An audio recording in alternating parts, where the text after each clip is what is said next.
नमस्कार दोस्तों। ये एनसीईआरटी की बुक है। ठीक है, अब इस पार्ट को तो अपन पढ़ चुके हैं, लेकिन अब जो परीक्षा की दृष्टि से जो इम्पोर्टेंट है ना, सिर्फ परीक्षा की दृष्टि से वही फैक्ट व तथ्यों को देखते हैं, क्योंकि ये पार्ट का सार है और यहाँ से हज़ार बार क्वेश्चन आ चुके हैं। ठीक है, और ये चतुश्रेणी कर्मचारी है ना, उसके लिए काफ़ी रामबाण है। भारतीय संविधान उसमें सिलेबस में और 5 नंबर का है। ठीक है, अब जिसमें भी भारतीय संविधान है ना, उन सब के लिए काम का है ये। जिसके भी भारतीय संविधान है, चाहे वो सेकंड ग्रेड हो, किसी प्रकार की भी एग्ज़ाम हो, तो इसमें ये पढ़ चुके हैं इस पार्ट में। लेकिन जो मोस्ट है, जो परीक्षा की दृष्टि से, उन्हीं फैक्टों को देख लेते हैं झट से फट देने से भारतीय संविधान। फिर ये काम का है। एक तो 1934 में भारतीय राष्ट्रीय कांग्रेस के संविधान सभा के गठन की मांग को पहली बार अपनी अधिकृत नीति में शामिल किया गया। कब? 1934। भारतीय राष्ट्रीय कांग्रेस ने 1934 गठन की मांग को पहली बार अपनी अधिकृत नीति में शामिल किया। केवल भारतीयों को लेकर बनने वाली एक स्वतंत्र संविधान की यह मांग दूसरे विश्व युद्ध के दौरान और तेज हो गई। तो ये 1934 ध्यान रखना है। और ये दिसंबर 1946, यानी कि पहली बैठक कब हुई है? दिसंबर ही पूछ लेगा वो। 2 वर्ष 11 18 दिन लगे थे, तो दिसंबर 1946 से नवंबर 1949। दिसंबर 1940 से नवंबर 1949। ठीक है, अब और नहीं है इसमें काम का, आगे चलते हैं। ये नेपाल के बारे में है। ठीक है, परीक्षा की दृष्टि से सिर्फ है ना, निरंकुशता। आरपीएससी से क्वेश्चन आ सकते हैं, वो समझ वाले क्वेश्चन पूछ सकता है यहाँ से, है ना। लेकिन आरएसएमजी फैक्टिव पूछेगा। ये इम्पोर्टेंट है आरपीएससी वालों के लिए। भारतीय संविधान मुख्य लक्षण। ठीक है, और आरएसएस भी है ना, वो सिर्फ फैक्ट पूछती है, बता रहा हूँ मैं आपको।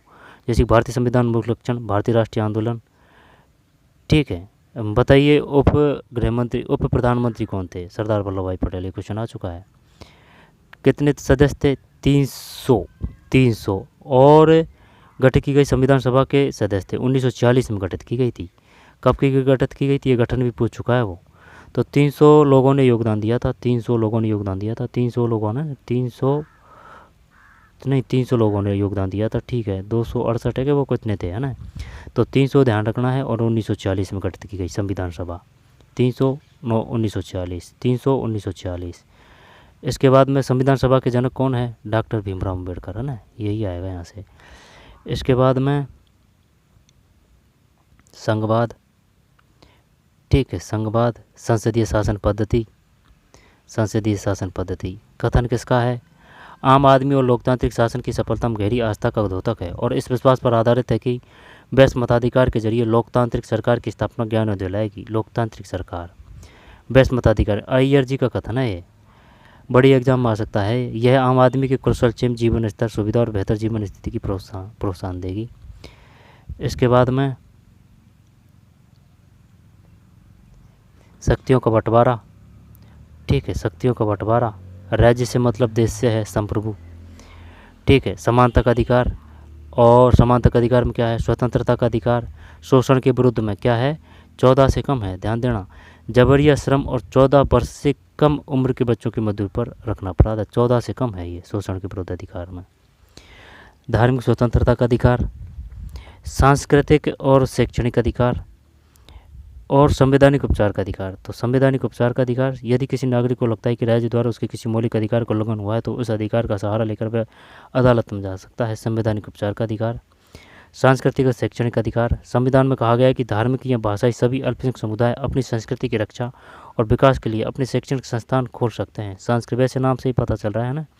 सांस्कृतिक शैक्षणिक अधिकार। धार्मिक स्वतंत्रता का अधिकार, शोषण के विरुद्ध 14 से कम है। स्वतंत्रता का अधिकार, स्वतंत्रता, इस अधिकार के अंतर्गत अभिव्यक्ति और भाषण की स्वतंत्रता, सभा संगठन बनाने की स्वतंत्रता, देश के किसी भी भाग में आने जाने रहने तथा कोई भी व्यवसाय पेशा कारोबार करने का अधिकार। जब अभिव्यक्ति की आज़ादी अनुच्छेद 19 है। प्राणवाद स्वतंत्रता 21 है। अस्पृश्यता 17 है। समानता का अधिकार 14 से 18 है। समानता का अधिकार। अंतरात्मा किसको कहा गया है? अंतरात्मा मौलिक है। अंतरात्मा मौलिक अधिकार है। मौलिक अधिकार, है ना, अंतरात्मा मौलिक अधिकार। ठीक, मौलिक अधिकार और मूल कर्तव्य। मौलिक अधिकार और मूल कर्तव्य। भाग 4 51 के नीति निर्देशक तत्वों को ले किस में है? तो देख, मौलिक अधिकार का तो भाग 4 में है और शायद जो नीति निर्देशक तत्व है ना 51 के, और देख लेना भाई, है ना, कन्फ्यूजन हो सकता है। इसके बाद में धर्मनिरपेक्षता, फिर ये काम का है, आई बात समझ, यहाँ से 1000 बार क्वेश्चन आ चुका है। 24 जनवरी 1950 को संविधान सभा के विभिन्न सदस्य अपनी आखिरी बैठक कब हुई थी? 24 जनवरी 24 जनवरी 24 जनवरी 24 जनवरी। सबसे पहले ऊपर वाले चित्र में प्रधानमंत्री जवाहरलाल नेहरू दस्तखत कर रहे हैं, ठीक है। तो प्रधानमंत्री कौन थे? जवाहरलाल नेहरू। और संविधान सभा के अध्यक्ष कौन थे? डॉक्टर राजेंद्र प्रसाद। ये अभी आया पटवारी में। सबसे निचले चित्र में दाएं से बाएं क्रम में, जब ये खाद्य एवं कृषि मंत्री कहाँ है? ये नहीं आया, लेकिन ये आ सकता है अब, ठीक है। ये वित्त मंत्री अभी आ चुका है, जॉन मथाई, ये है ना पटवारी में। तो श्री जयराम दौलताराम खाद्य एवं कृषि मंत्री है। राजकुमारी अमृत कौर तो स्वास्थ्य मंत्री है। जॉन मथाई वित्त मंत्री है। सरदार वल्लभ भाई पटेल उप प्रधानमंत्री है। ये क्वेश्चन आ चुके हैं। और श्री जगजीवन राम श्रम मंत्री। दोबारा से देखते हैं, तो प्रधानमंत्री तो जवाहरलाल नेहरू जी है, ठीक है।